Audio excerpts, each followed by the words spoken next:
तो यहाँ पर देखिए जितने बच्चे क्लास 12th में पढ़ते हैं और फिजिक्स का पेपर देने वाले 2025 बोर्ड परीक्षा के लिए, तो फिर बच्चों 6 मार्च को उनका फिजिक्स का पेपर है।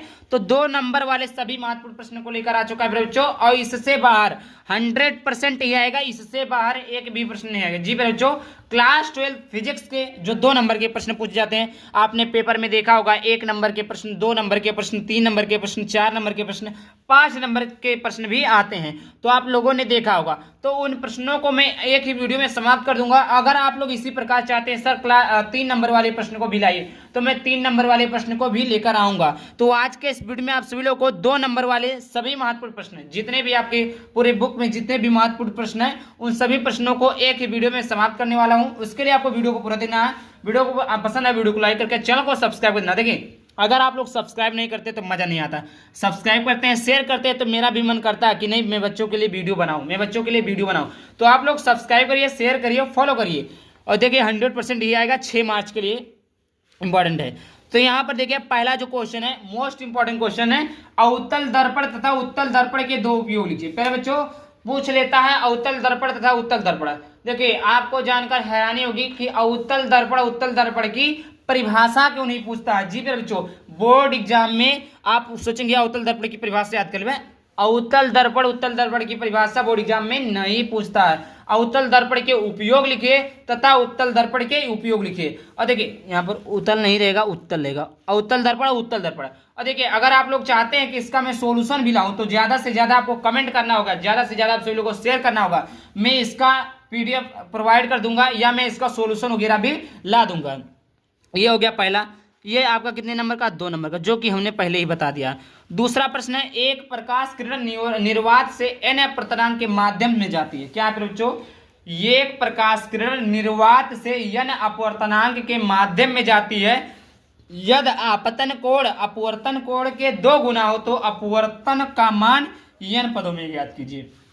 आई होप समझ में आया होगा। फिर बच्चों कहने का मतलब ये है कि एक प्रकाश किरण, कोई प्रकाश की किरण है, वो एन अपवर्तनांक, उसका अपवर्तनांक एन अपवर्तनांक माध्यम में जाती है, यदि आपतन कोण आई तथा अपवर्तन कोण आर के 2 गुना है, यानी आई बराबर 2r है, तो अपवर्तन कोण का मान एन पदों में ज्ञात कीजिए। जैसे आपतन कोण आई है, अपवर्तन कोण आर है, इसका कितना है, 2 गुना है, एन के पदों में क्या करना है बच्चों, ज्ञात करना है। आई होप इतना क्लियर हो गया होगा। 2 प्रश्न आपके हो गए। चलिए आगे बात करते हैं तीसरा प्रश्न।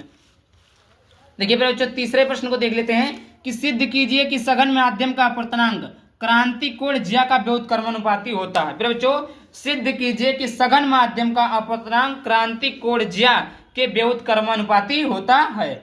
समझ में आया फिर बच्चों? तो यही करना है। तीसरा सिद्ध कीजिए कि सघन माध्यम का अपवर्तनांक ये 2n1 सॉरी ये होता है 2n1 बराबर होता है 1/1n2 होता है। और उसके बाद में इसको हम लिख सकते हैं 1n1n2 बराबर साइन से लिख सकते हैं। इसी चीज को आपको प्रूव करना है। आई होप क्लियर हो गया होगा। आगे बात करते हैं बच्चों। अगला प्रश्न है कि एक लेंस की फोकस दूरी f है। लेंस की फोकस दूरी कितना है बच्चों, f है। लेंस की फोकस दूरी f है, जो एक दीप्त वस्तु का वास्तविक प्रतिबिंब पर्दे पर m गुना बड़ा बनाता है। जी बच्चों क्या बोला है बच्चों कि एक लेंस की फोकस दूरी f है, जो एक दीप्त वस्तु का वास्तविक प्रतिबिंब पर्दे पर m गुना बड़ा बनाता है। तो सिद्ध कीजिए कि लेंस की दूरी m+1 है। लेंस की दूरी 1 मतलब b बराबर सिद्ध करना है बच्चों 1+m इंटू f। यही आपको क्या करना है, प्रूव करना। आई होप इतना क्लियर हो गया होगा आपको। क्या प्रूव करना है कि एक लेंस की फोकस दूरी f दिया है, जो एक दीप्त वस्तु का वास्तविक प्रतिबिंब m गुना बड़ा बनता है। तो सिद्ध कीजिए कि लेंस से पर्दे की दूरी m+1 है। आई होप इतना क्लियर हो गया होगा। चलिए आगे बात करते हैं। आगे का प्रश्न है वर्ण विक्षेपण लिखिए। क्या है बच्चों, वर्ण विक्षेपण क्या है, वर्ण विक्षेपण के कारण लिखिए। तो आप लोगों को पता ही होगा कि वर्ण विक्षेपण क्या होता है। जब किसी प्रकाश की किरण को प्रिज्म पर गुजारा जाता है, जब किसी प्रकाश की किरण को प्रिज्म से गुजारा जाता है, तो जो प्रकाश होता है विभक्त रंगों में विभाजित हो जाता है। विभक्त मतलब 7 रंगों में विभाजित हो जाता है। इस घटना को हम क्या कहते हैं, वर्ण विक्षेपण कहते हैं। वर्ण विक्षेपण समझ में आ गया। वर्ण विक्षेपण के कारण क्या होते हैं, तो विभिन्न मतलब जैसे पदार्थ हमने अलग अलग ले लिया, जैसे कोई कपड़ा ले लिया, कोई हमने कोई दूसरा चीज, कोई दूसरा मतलब पदार्थ मतलब अलग अलग पदार्थों के लिए जो होता है अपवर्तनांक अलग अलग होता है। भाई पदार्थ अलग रहेंगे तो अपवर्तनांक अलग रहेगा। लाल चीजों के लिए अलग होता है, नीला चीजों के लिए अपवर्तनांक अलग होता है, तो उसका ये कारण है। अगला मोस्ट इंपॉर्टेंट क्वेश्चन है कि हाइगेंस के तरंग संबंधी सिद्धांत की व्याख्या कीजिए। क्या करना है बच्चों? हाइगेंस के तरंग संबंधी सिद्धांत की व्याख्या करनी है, जो कि मोस्ट इंपॉर्टेंट क्वेश्चन है। मैं आपको सोल्यूशन वगैरह प्रोवाइड कर दूंगा, बस आप लोग सपोर्ट दिखाइए, प्यार दिखाइए, क्योंकि देखिए बिना व्यूज के मजा नहीं आता। अगर आप लोग शेयर नहीं करेंगे, इतना मेहनत करते हैं आप लोग, शेयर ही नहीं करते हैं, तो कैसे मोटिवेशन मिलेगा? जैसे आप लोग सोचते हो सर मोटिवेशन नहीं मिलता, उसी प्रकार बच्चों हमें भी मोटिवेशन नहीं मिलता। जब आप शेयर करते हो, जब आप कमेंट करते हो सर मुझे समझ में आया, सर बढ़िया है, तब मुझे मोटिवेशन मिलता है वीडियो बनाने में। तो उसी प्रकार आप लोग शेयर करिए, मैं इसका सोल्यूशन भी प्रोवाइड कर दूंगा। और देखिए टेलीग्राम ग्रुप अनमोल एकेडमी 33 ज्वाइन कर लीजिए।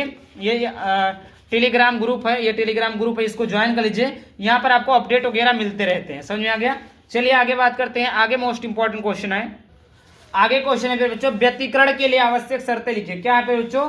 व्यतिकरण के लिए क्या लिखना है? आवश्यक शर्तें लिखना है। तो व्यतिकरण के लिए आवश्यक शर्त क्या है कि दोनों प्रकाश स्रोत कला संबंध होनी चाहिए, दोनों तरंगों की आवृत्तियां अथवा तरंग दैर्घ्य बराबर होने चाहिए। व्यतिकरण के लिए दोनों तरंगों के आयाम बराबर होने चाहिए। इस प्रकार है। अगला प्रश्न है कि प्रकाश के विवर्तन से क्या तात्पर्य है? प्रकाश के विवर्तन से क्या तात्पर्य है? विवर्तन के लिए आवश्यक शर्त लिखिए। यह भी आपका मोस्ट इंपॉर्टेंट क्वेश्चन है। आगे बात करते हैं, प्रकाश विद्युत उत्सर्जन अथवा प्रकाश विद्युत प्रभाव क्या है? तो जो प्रकाश विद्युत उत्सर्जन अथवा प्रकाश विद्युत प्रभाव क्या है? तो जब किसी धातु की सतह पर एक निश्चित आवृत्ति से अधिक आवृत्ति का प्रकाश किरणों को डाला जाता है तो धातु की सतह इलेक्ट्रॉन का उत्सर्जन होने लगते हैं। इस घटना को प्रकाश विद्युत उत्सर्जन अथवा प्रकाश विद्युत प्रभाव कहते हैं। फिर बच्चों आप लोगों ने देखा होगा, जब कोई धातु कोई भी धातु रहता है, उसकी सतह पर देखिए कोई भी चीज रखा है, अब उसकी एक निश्चित सतह है कि हाँ ये इतना चीजें ऑब्जर्व कर सकता है, हाँ इतना चीजें ग्रहण कर सकता है। अब एक निश्चित मात्रा से अधिक चीजें दोगे तो वो उत्सर्जन नहीं करने लगेगा। तो उसी प्रकार ये भी है कि जब किसी धातु की सतह है और उस पर एक निश्चित आवृत्ति से अधिक आवृत्ति, जितना उसको चाहिए उससे ज्यादा आवृत्ति के प्रकाश की किरणों को डालेंगे तो धातु की सतह से इलेक्ट्रॉन का उत्सर्जन होगा, और इस घटना को ही प्रकाश विद्युत उत्सर्जन अथवा प्रकाश विद्युत प्रभाव कहते हैं। मैं थोड़ा हिंट भी देते चल रहा हूँ, बताते भी चल रहा हूँ। आगे प्रयुक्त प्रतीकों को समझाते हुए आइंस्टीन का प्रकाश विद्युत समीकरण लिखिए कि यम कण का द्रव्यमान, जो इनका सूत्र क्या होता है 1/2 half M B 1/2 mv² mx बराबर h ब्रैकेट में म्यू माइनस म्यू नॉट, ये होता है, जहाँ पर यम कण का द्रव्यमान इस प्रकार आपका है।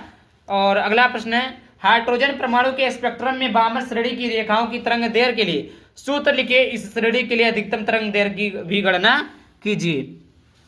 आगे बात करते हैं। अगला क्वेश्चन है कि सिद्ध कीजिए कि नाभिक का घनत्व द्रव्यमान संख्या पर निर्भर नहीं करता है। क्या करना है बच्चों? सिद्ध करना है कि नाभिक का घनत्व द्रव्यमान की संख्या पर निर्भर नहीं करता है। और एक और मोस्ट इंपॉर्टेंट क्वेश्चन है, ये लास्ट वाला, कि युग्म उत्पादन तथा युग्म विनाश क्रिया को उदाहरण सहित समझाइए। युग्म उत्पादन तथा युग्म विनाश क्रिया को उदाहरण सहित समझाइए, जो कि मैंने बता दिया है। आई होप वीडियो पसंद है, वीडियो को लाइक कर देना। चलिए मिलता है किसी नए टॉपिक के साथ, तब तक के लिए बाय बाय, थैंक यू, जय हिंद, जय भारत, वंदे मातरम।